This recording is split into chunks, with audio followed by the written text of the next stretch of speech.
الإسلامية. قلت له شلون أوضاعك؟ قال والله كل يوم الصبح عندي عركة. قلت له ويا منه؟ قال ويا الله.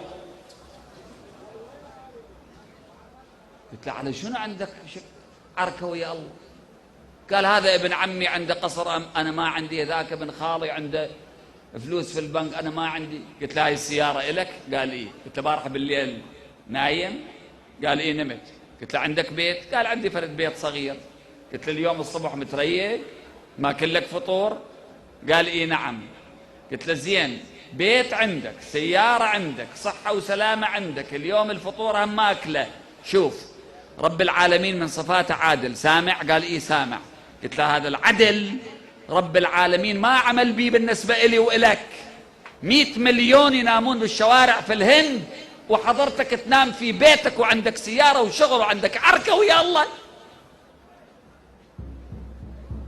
شنو تطلب من رب العزة والجلال؟ ما عندنا حق عليه.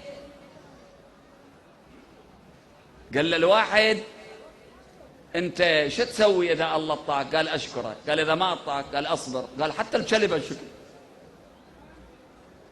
هذا ما يفعله كلاب بلخ، هم في بلخ، اذا اعطيته يحرك ذيله لك يشكرك، واذا ما اعطيته شو يسوي؟ ما عنده حل اخر، يصبر. قال انت شو تسوي؟ قال اذا اعطاني اشكره واذا منعني اشكره. يا من لا يحمد على مكروه